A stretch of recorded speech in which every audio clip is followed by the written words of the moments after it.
You wanted the best. You've got the best podcast. The hottest podcast in the world. The Chris Voss Show, the preeminent podcast with guests so smart you may experience serious brain bleed. The CEOs, authors, thought leaders, visionaries, and motivators. Get ready. Strap yourself in. Keep your hands, arms, and legs inside the vehicle at all times, because you're about to go on a monster education roller coaster with your brain. Now, here's your host, Chris Voss. I'm Chris Voss here from the ChrisVossShow.com. Ladies and gentlemen, there are ladies and that makes it official. Welcome to the big show. We certainly appreciate having you guys. As always, the Chris Voss Show is the family that loves you, doesn't judge you, but remember, we do not loan you money. Stop asking, eh? Go to goodreads.com/Chris Voss, LinkedIn.com/Chris Voss, Chris Voss 1 on the TikTokity, and all those crazy places that we have there on the internet. Today we have an amazing young man. We're going to be talking about life, politics, immigration, and some of the stuff he does in his work with immigrants, et cetera, et cetera. We have Michael Hendricks joining us on the line. He grew up in a family dedicated to serving others. When he was 7 years old, his parents moved him and his 6 siblings with them to Mexico, where they worked as missionaries. It was there in Mexico that Michael learned not just to speak Spanish, but to serve others through the church, to work hard and love people. Boy, he must have met people that are different than the ones I meet on Facebook. No, I'm just teasing. Over the years, he has been well-versed in international politics and economics. Michael developed a unique understanding of the importance of culture and family. Welcome to the show. How are you, Michael? I'm doing super awesome. Thank you for having me on, Chris. Super awesome. Yeah, yes, sir. I love that. So give us your .coms. Where can people find you on the interwebs? So I'm all over different socials. We have thousands and thousands, tens of thousands of followers, but primarily Allcanza.com. You can get all my different links there for my socials, but Allcanza.com, that's ALLCANZA.com. So give us a 30,000 overview. What you guys do there? You know what TurboTax does, Chris, right? Uh-huh. Yeah, it just helps you simplify and process your taxes for those who are able online digitally. And we created the system that does that for immigration. That's the 30,000. Oh, wow. And so what services you provide there? I see a lot of variants on the website. Yeah, so we do, right now we specialize, we've offered, because it takes time to build this out. I mean, the government has been trying to do this for 20 years and it only has 7 processes digitized. Whereas we now have 32, and we've been at it for the automation process, building the back end, and then actually building the processes on top of it. We're already at 32 in about a year and a half. It takes me now about 2 to 4 weeks to build out a new process. But primarily, we're focused on family-based immigration, victim-based immigration, asylum-type immigration, refugee, and court-based some court-based applications for immigration where you don't need an attorney to submit it. So those are what we primarily focus on right now. People who've been victims of crime in the U.S. or domestic violence, they get special visas. Children that have been abandoned or abused by their parents get special visas. We have all those included, and usually we're at about 50% less than you'll pay with a traditional attorney, but you get an attorney review with the process. And you can deal with that. Yeah, immigration's kind of an interesting topic right now, I guess maybe that's the word to say. It's definitely challenging. In your opinion, is the flow of immigrants coming to this country really as out of hand as they're mucking it up to be in politics, or what's the reality on the ground there? Oh, 100%. Yeah. So I live on a border state, and it is very true. We've seen hundreds of thousands, millions actually, of people come through. And they've tried to stem the tide. There's certain policies that come into place that then are encouraging people to come to the border, run to the border. That happened under the last 3 presidents, so it's not unique to this president, Obama, Trump, and now Biden. And it'll continue to happen. The fact is as the world gets more dangerous, because it is, you have Central and South America tending back towards, in some places, you got El Salvador is kind of an anomaly. Argentina is a little bit of an anomaly, and what happened in Brazil is a little bit of an anomaly. But most of Central and South America has tended back towards socialism. And so under a socialist regime, you start seeing a consolidation of power in an elite group. It's really more egalitarian than it is socialism, right? Because you have an elite group that holds a lot of money and power, and they're the ones that determine who get it. But if you're a have-not, then you can't get access to the have. And so they start using military might, like in Venezuela, to quell any people that would speak up against them. Very similar we saw in Cuba and we still see today. And so they have to flee somewhere. The land of promise is where they flee. And I'm going to tell you, for these Venezuelans especially, that's hard. Their country was one of the top economies in the world. They were wealthy. Yeah. Their cities are beautiful. Their country is beautiful. Their culture is great. They're a little forward, in my opinion, like really pointed.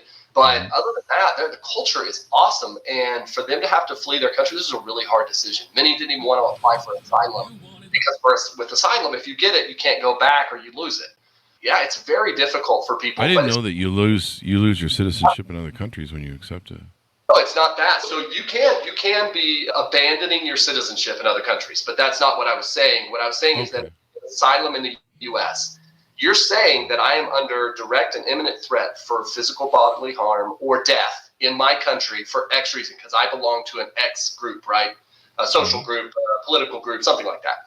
And so you come here and you say, you're the only people that can help me in USA. Will you help me in USA? Brings you in, the Statue of Liberty wraps her arms around you, and then you're here and you get asylum. If you go back to your home country, that means you are intentionally availing yourself to the threat that you said that was against you, which makes the government believe it's not a true threat. Therefore, they rescind your asylum authority or authorization. Oh, wow. Yeah, that would make sense. I have often wondered about people who do that. There was the couple Russians that went back, and the name escapes me at the time, but they went back after, getting almost killed and almost killed again. Well, one of them, the other one died. I forget, Vivaldi. But yeah, it's interesting how, these things happen and how they work. And do you think a lot of people misunderstand the immigration process? Because I hear all this crap out in the marketplace about how, well, we need to vet them, and they don't understand. These people are vetted. We don't just they're vetted. Is that correct? I mean. Sometimes. So it depends on how you enter, right? So the government the problem with the government is the government, right? They're going to pay $5,000 for a toilet seat that should cost $20. That's their problem. So they're ineffective for the most part. And I'm not just talking about the U.S. government. I'm talking about most governments around the world. Oh, yeah. The banding of people together and giving up a piece of their sovereignty in order for there to be a unified sense of protection and so on. That's really fallen by the wayside. So now we have governments that really just want to run everything, right? And so the problem with that is that they try to build things, but because they're so inefficient, unlike, small business and local business and private business, then they end up doing things either backwards or they just don't do them well. CBP-1 is an application that they created that does that. So that's supposed to be vetting people to to come to the border, get an appointment with the Border Patrol in order to be able to obtain some type of benefit, at least an entry with a parole. But that doesn't happen a lot, especially during COVID. There was a floods of people that came in that were just let in. So if you were detained after coming in and you had some medical thing, and it could be obesity, by the way, that would put you at a higher risk for COVID, they just released you. They don't really know who you are. They don't know where, really where you're from. Because practicing this, people tell me all the time, oh yeah, I got caught at the border, but I just told them I was from Mexico and they're from El Salvador, right? So just because they get data on people doesn't mean that the data is true. So they don't know. And you have all the situations where thousands of people rush the border at the same time. It happens actually more frequently than we know. And just a few years ago, there was one of the cartels posted up on the Mexican side of the border, took a 50 cal and started shooting across the border at the Border Patrol. Everybody had to hide. And while a couple thousand people rushed in, and amongst them, they found multiple people that were tied to various terrorist groups in the Middle East. No, you don't know. You could have a Mara Salvatrucha, warrior come in and, he knows how to get through the tunnels in San Diego. So there's no real protection, if that's the question you're asking. Yeah. And I know that they had a bill recently to try and fix that, and Donald Trump said, no, I need something to campaign on. Yep. It's kind of interesting. And my understanding was the Republicans got like everything they wanted in that bill. Yep. Is that? And they it's horrible. They use it as a whipping stick. That's what happens. So immigration is a whipping stick. That's why nobody wants to fix it, because when it's the Republicans' time, they lift the whipping stick and they beat the Democrats. And when it's the Democrats' time, they pick up the whipping stick and they beat the Republicans. So nobody wants to fix it, because then you lose your whipping stick. And that's the biggest problem, is that they just don't want to lose the ability to have a moral high ground. Neither one of them have moral high ground. Both of them are amoral. Yeah. But yet, that's what they want. Yeah, I mean, Congress could fix this problem in a heartbeat. I mean, they really could. And evidently the Biden administration was really... It's just amazing that our population, some of them are so stupid, they don't see they don't demand better from their politicians. You get the government you deserve. So how did you get into this field? How did you get into being in immigration and all this stuff? As my bio says, I grew up as an immigrant in a foreign country. So I was a U.S. citizen living in central Mexico. I lived in various countries and have traveled to many countries. I speak a bunch of languages. And so when I decided to go to law school, I'm actually a serial entrepreneur. So I just start businesses and I sell them, basically. I've done this since I was like 19. And thank you for calling me young, by the way. I just have really good genes. I'm actually really not that young, but thank you. I appreciate that. You got it. Yeah, thanks. So we roll on the show. We call everybody young. Thank you. So that makes me feel really special now. Yeah, doesn't it though? So if my dad was on the show, you'd call him young too. I got it. We would actually, yeah. I call everybody young. Yeah, it makes me feel good. It does. Yeah. But anyways, so it was a natural, right? When I decided to go to law school, basically the fall 2006 to 2008, that economic fall, right? Mm-hmm. Everybody felt it. I felt it a lot less than a lot of people, but I did decide that I would like to do something that was investing in something more than just, hey, I can make money. You can make money at any time. I mean, we live in the U.S. If you really want to try, you really want to do it, you can make money here. So I decided to go to law school. It was kind of economic proof. And so went, and while I was in there, after like my first few months, I got offered a job with a very high-level immigration attorney. And so since then, I was like, yeah, this is it. I love to do this. I want to help people, and I can help people. And you know what? I'm a businessman, so I can make money at this. And so I've helped thousands of people. I've been doing this for immigration for 12 years as attorney for over 10. So we've helped thousands of people be able to reunite with their families. I tell you stories about things that have happened in my time where it really, it will make you cry, because it's like that person didn't see their mom for 20 years, and I was able to help them be able to see their mom again. And I love my mama. I don't know about everybody else, but I know, if I haven't been able to see her for 20 years, I don't know. Crazy, yeah, it changes lives. Yeah, it really does. So a lot of stuff that you work with, you've got a team there that you work with. You guys do full assembly, naturalization, renewal of residency, family petition. What do you find most people that are coming to you are usually struggling with? Asylum's a big one recently, because since people need asylum, so I if you'll give me a moment, I'll tell you why the system is broken too, especially in asylum. But before I get there, so asylum, we have it about 50% less than any attorney. But you get a guide that comes alongside you, a human guide, along with our AI. But the human guide comes alongside you and walks you through the process, through the system, right? They don't walk you through immigration. They walk you through our system. And so that's where we kind of draw that line. And then you have an attorney that receives the packet after it's gone through with you and the guide, goes to the attorney reviews it for completion. Not accuracy, it's up to the guide and the person to put their information, their name and stuff like that incorrectly, their date of birth. But the attorney's reviewing to make sure all the spaces are filled, there should be, all the boxes are checked, and then verifying that all the documentation should be included is there. And then returning with corrections. Hey, correct this, add this, subtract this, whatever. So it really helps people, and it's at $1,500 as compared to the minimum that I've ever heard is $3,000. And that's with no representation in court. We're just talking about the documents in the packet. So we're helping people that don't have access. And so VAWA is another one. VAWA means Violence Against Women's Act. And it wasn't just created for immigrants. It was also created for the Indian population, American Indian population, when they were there's a lot of crime by non-Indians on tribes. And if the non-Indian leaves tribal lands, then the tribal police can't go after that non-Indian person, even if they beat the crap out of their, girlfriend or the person they're sleeping with. Wow. So this was created for a lot of reasons, but it does help immigrants. If you're the victim of domestic violence by certain family members, you can get a green card if you're so eligible. And so this really helps a lot. And we've been able to help people because even the places that do this low bono don't charge what we charge, and they don't have attorneys on staff usually. We're faster, we're more transparent. It's just better, right? And it's just like any innovation. I don't fill my taxes out in person anymore. Why? Because I can go put my information in TurboTax, and every year it keeps that information in perpetuity, right? And I can just re-up it.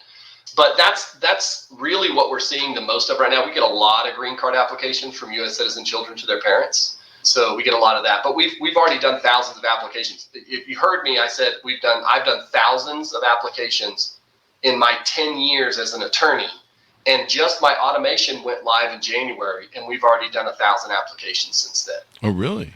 Wow. Yeah, so it's taken off. And I'm about to ink a deal with one of the largest Hispanic supermarkets in the country, and they're going to have one of our automated kiosks in all their stores. You got a kiosk now for immigration? Wow. Yes, sir. A live agent on the kiosk. All they do is walk up. It's like a mirror. They walk up, and they're just like, boop, boop, boop, and they talk to somebody. The person's like, hey, we can help you out. Let's do an eligibility quiz. And it's sick. That is crazy. That is wild. It's amazing. Yeah. It looks like you also do green card stuff. So if I need to get me one of them Russian brides, you can take care of it there, I guess. As long as you've identified your Russian bride. I am not a SVM, which is a matchmaking service. Yeah. So although I've thought about including that, I'm like, why not? If I can create love and then help love be joined together, then that's just more love. I'm great with it. I'm surprised Amazon hasn't picked that up yet and sold it on the website. Wouldn't that be funny? Why not? Everybody knows that it's, hey, just put your profile in and we'll connect you. I mean, it's not. You can buy diapers, soda, and a Russian girlfriend. And a wife. Yeah, that's right. Just get her all in one. Yeah, come on, Jeff. Can we work on that? We need to get that on board. So, what are some misnomers that people don't understand about immigration? Like I referenced before, a lot of people, I'm not sure they have all the accurate data, and they seem to get most of their news from memes. So there's that. Yeah, isn't that how the world works today? Isn't that how we all get our information? Pretty much. Yeah, I found about this podcast through a meme I saw yesterday. Me too. That's it. Wow, a coincidence. I wonder if it was the same meme. Might have been. I don't know. But there are misnomers. There's huge misnomers. The huge misnomers about the process and how it works and how you can just automatically walk to get your citizenship, or people that are coming across the border undocumented, like the people that we were talking about earlier, the droves of people that they're just getting status right away. And none of that's true. In fact, for a U.S. citizen brother petitioning a brother from Mexico, it's a 23-year wait.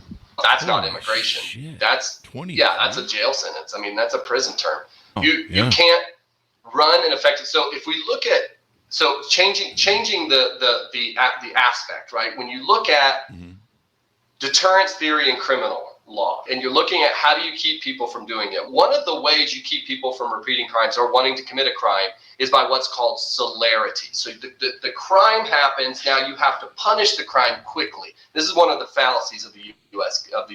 Justice system, is we don't do anything quickly, especially state courts. Federal courts are a little bit better. So that's also a problem with immigration. If you can't process things in a timely manner, all you're doing is pushing people to do things in their own time. That is not an excuse whatsoever for undocumented people coming. I'm not saying that. I'm just saying that it does make sense why people do things outside of the law in order to obtain something or try to, because the way the system works, it's so broken that it can't really fix things in a timely manner. So I'll give you an example. If a U.S. citizen child right now petitions and asks for an adjustment of status, which means they go from this parent had to have entered lawfully or be eligible under certain provisions, right? Entered lawfully, now the kid's 21, a U.S. citizen, wants to take their parents from this overstayed, whatever they've overstayed, their tourist visa, to a green card. And they're clean, no criminal history, no issues, no fraud, no nothing, right? This is a clean case. It can take up to 18 months to do that. But why? Why does that did it take you 18 months to figure out their kid is their kid? I mean, did it take you 18 months to get a report from the FBI that said they don't have any criminal history? Why? And it's because the government is so feckless that, especially in immigration. Now, IRS has been doing this a long time, right? The IRS has had APIs for digital processing for years. Why? Because you won't pay them their money, right? There's an incentive. Whereas immigration it's a benefit. Then they're like, oh, we're not super worried about it, man. We're good. And so they just kind of let it go. And so you have this huge backlog. So the misnomer is that people just go from nothing to something like this, right? And so that just doesn't exist. And that's one of the things we're trying to fix. And that's actually one of the points of Allcanza is eventually licensing it to the government so that they can use it. Kind of like Lados does all the processing for the paper filed tax returns. So we want immigration to be done through Allcanza, and it's a third party. We're better at it. Just let us do it. You guys do what you do, which I'm not sure what the government does well, but nevertheless, you do what you do, and we'll do immigration. So how about we just shake hands on that, and you pay us, what we need to get paid. That sounds like a healthy way to do things. It's an interesting world that we live in, and I wish more people would pay attention to, how they're being pulled around by the nose hairs by politicians and fed misinformation and all sorts of crap, I guess, basically, when it really comes down to it. Yes. What are some things that we haven't talked about that people should know about your business, what you do, how to do it, how to approach you for help, et cetera, et cetera? Obviously, they can go on to allcanza.com to approach us for help. But we're doing a lot more. We're starting to open regional centers all around the country, which will allow people to get classes for English. So still in the U.S., I don't know, most people don't know this. We don't actually have an official language in the U.S. There's no official language. There's no codified official language in the U.S. Yeah. Did you know that? I did not know that there was no codified. My grandfather was an immigrant from Germany. I don't believe in, this is American language. Uh-huh. We're a lot of people call us the melting pot, right? But I say that we're actually the tossed salad because we do have people that come, and just like lettuce maintains its consistency, but yet it's part of the whole. People maintain their culture, and I want that. I want people to maintain their culture because I think that culture is beautiful, and how it interacts with other culture, I think, is beautiful as well. But people don't understand that in order to really get ahead in America, you do have to speak English. It's just a requirement. And there's no official language, but it's a requirement, right? You get ahead in business. In fact, to get ahead in business in China, you have to speak English. Why? Because the world of business operates in English. That's just the way that it is right now. Kind of like the petrodollar, right? We're the universal language for business. And so you have to learn it. So we start providing classes so that people can take classes for English to be able to learn how to speak English better. We teach them how to open businesses, how to create better business models, how to basically manage their accounts and their checking, and how to become a U.S. citizen. And then the classes to teach them actually the process to get them prepared for it. So there's a lot of things that we offer. We're really trying to provide, and we work with governments in Mexico. We're starting to work with governments in India. And so it's not just U.S. immigration. Eventually, it won't just be U.S. immigration. It'll be immigration to a lot of countries and helping people come here and helping people go there.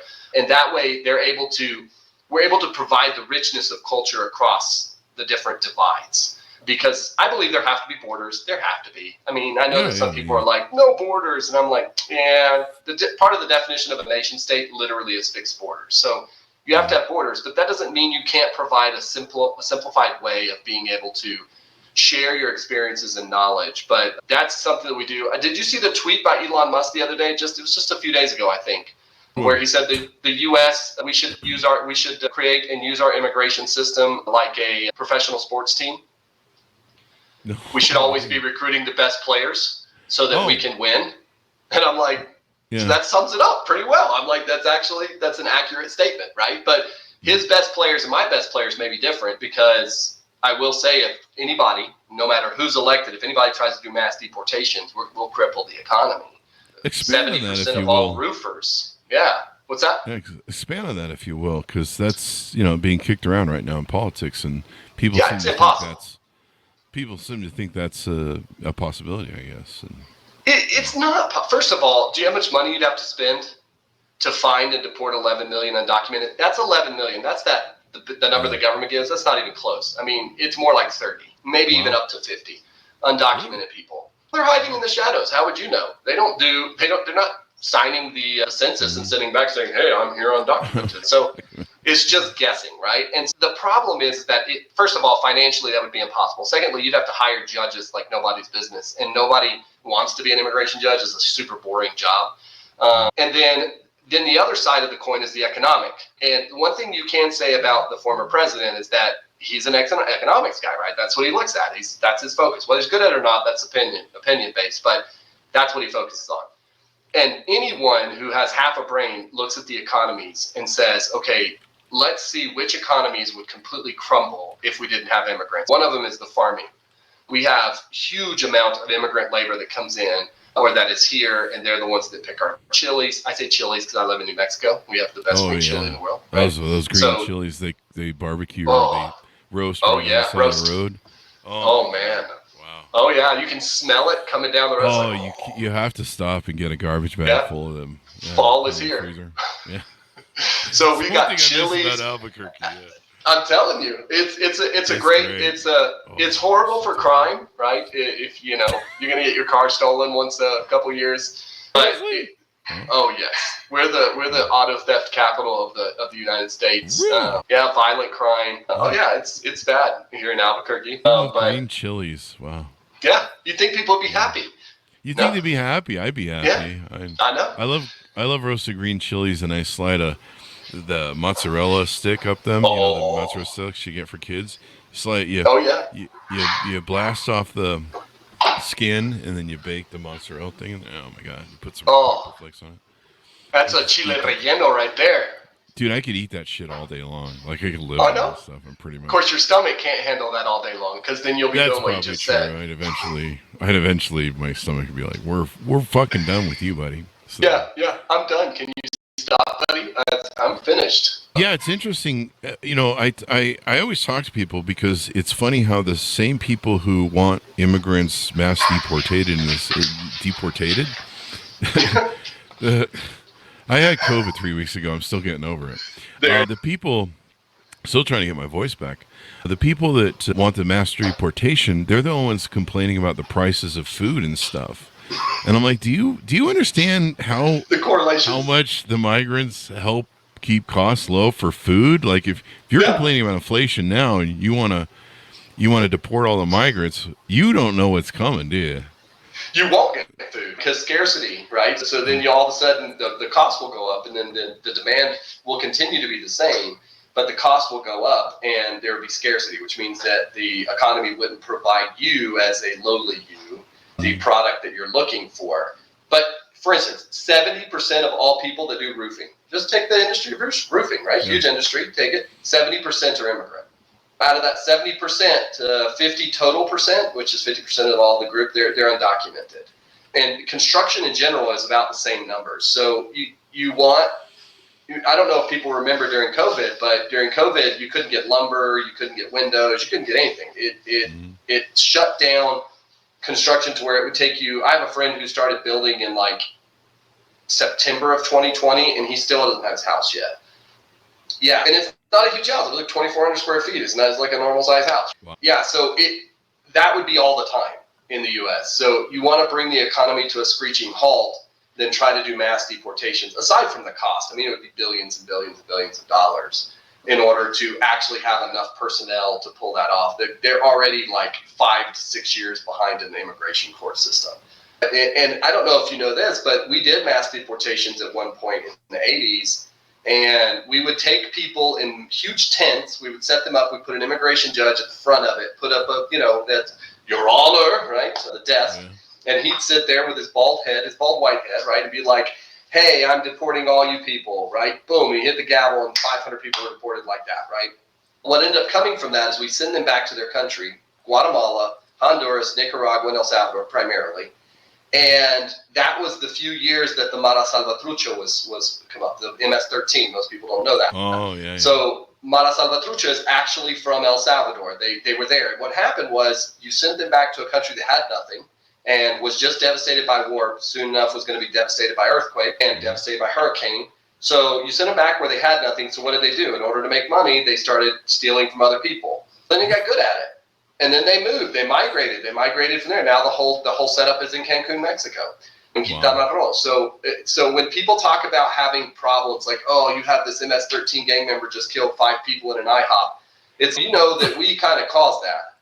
Like with Libya and Gaddafi and his son. I mean, there's story after story after story where if you really start, that's the reason I'm so down on the U.S. government. I love the USA, don't get me wrong. I believe red, white, and blue. I just don't like the government. Either side. I've often talked about that, and I guess maybe you can confirm that. I grew up starting with reading 1,000 Days, Schletcher's book on John F. Kennedy's thing. And then since then, I read about all the mucking about we've done in South America. We've created the problems we have now in South America over the last 100%. 40, 50 years. I mean, Reagan's bullshit and what was it? It starts with an E. The Contra, Nicaragua. Then what was the big massacre that we helped propagate? It was in Ecuador. I forget that. I don't know that one off the top of my head. Maybe I have the wrong country. But, we Mexico had a huge massacre, but that wasn't us. That was the Mexican government. They killed a bunch of students. People still don't even know where they are. Yeah, this happened in multiple countries.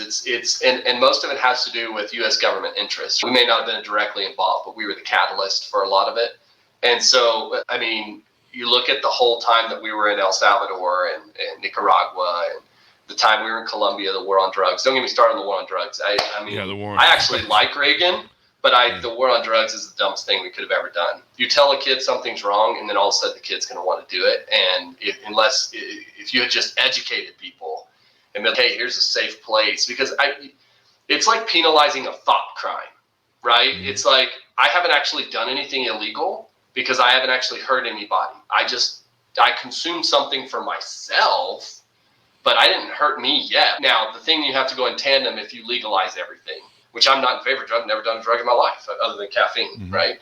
But if you legalize it, then you can make sure that it's safe and that people have places to go. But you have to take away the healthcare aspect where if somebody shows up and OD'd, you can't just provide free healthcare because now you are hurting the system.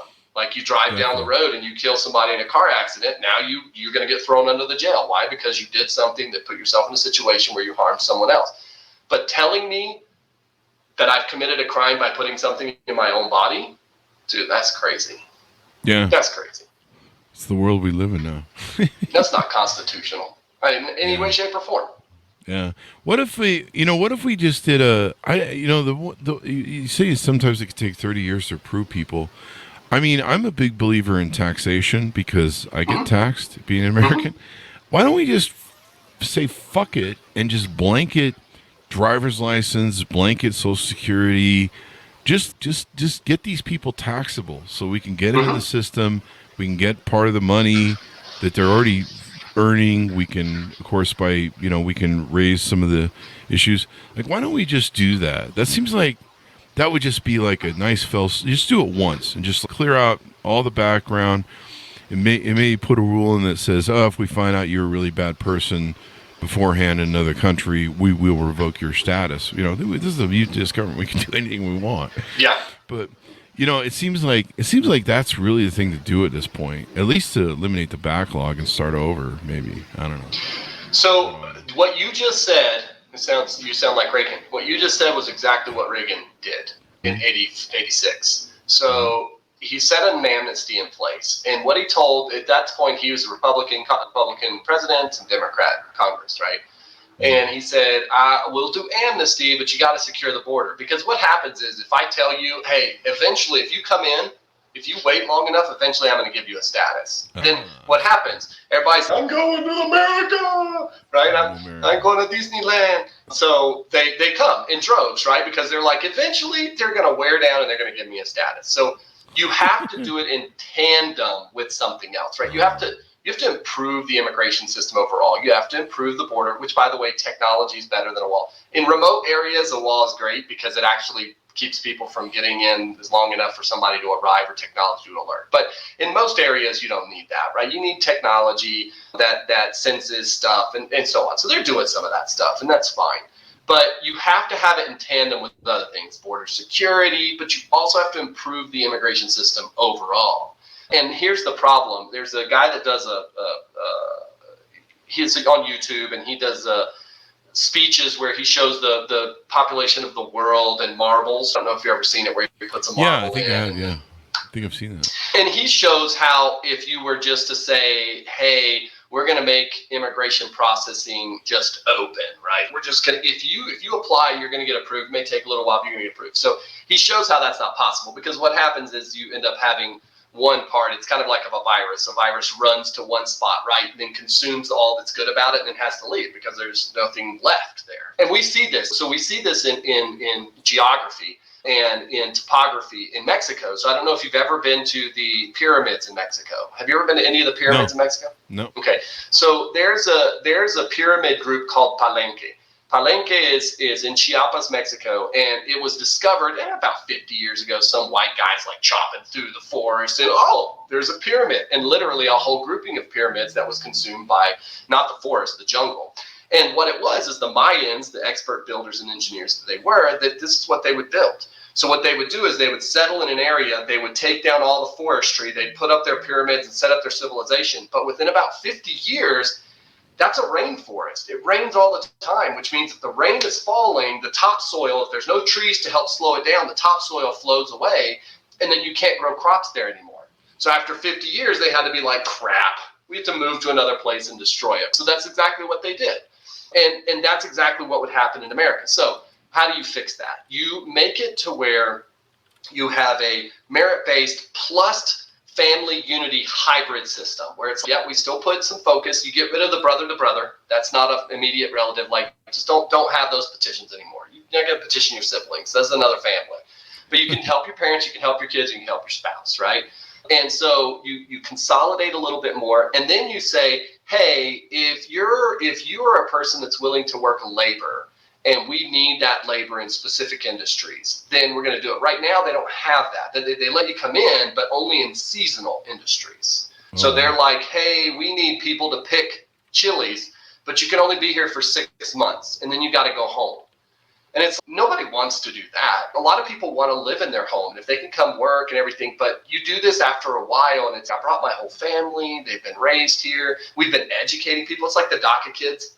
We were just going to throw the DACA kids out. We paid all this money to educate them. Yeah. It was the school system. Yeah. I'm like, why are we going to send them somewhere else? These kids are great kids. But like you said, you have to really be strict on the criminal element, though. If you've committed, it's like me coming into your house without permission, and then you being like, hey, I'm going to be nice enough to let you stay, and then I start breaking your dishes, right? You're going to be like, what the freak, bro? I let you stay in my house. I don't even know you, and now you're breaking stuff, right? So that's basically how it works. You got to find the people that are breaking the dishes, and you got to send them home, right? That's there's no question about that. I don't think anybody on any side of the spectrum has a question about that. But that combination, I think, would work. Let's get you elected in office and get you doing the things there. Plato says through Socrates is writing. Socrates says through Plato's writing, anyone who wants power should never be in power, because he doesn't want power to use for the good of his fellow man. He wants power for power itself. Oh. So I have no desire, unless one day I run for president. But other than that, I have no desire. It's been interesting. Give us your final thoughts as we go out. Tell people how to onboard or reach out to you if they have questions about everything you do and your .com. I very much appreciate you having me on, Chris. For real, it's been a pleasure, and I thank you for the opportunity. I know that you have great reach, and I've started listening to your podcast. Thanks. And so I appreciate that. Once again, my name is Michael Hendricks. I'm I'm an attorney. I am a husband, father, and I'm actually a pastor too. And so we work hard to help people achieve their dreams. In this case, it's immigration through Allcanza, ALLCANZA.com. You can see all my socials on there. I do a live every day for 30 to 45 minutes, and it's mostly in Spanish. So if you're an English speaker, sorry. But yeah, join me, Allcanza.com. If you need help, the number's on there. Give us a call. We have a customer service line. People can help you through the beginning of the process to see if you're eligible, and then move you through to the end to get your American dream realized. And I just need to move to Canada for old age, healthy reasons and stuff. So thank you very much for coming on the show, Michael. We really appreciate it. It's been very insightful. We learned a lot. Thank you very much. Anytime you want to have me back, I am available. Sounds good. And thanks for audience for tuning in. Go to goodreads.com/Chris Voss, LinkedIn.com/Chris Voss, Chris Voss 1, the TikTokity, and all those crazy places on the internet for your family and friends or else. Thanks for tuning in. Be good to each other. Stay safe.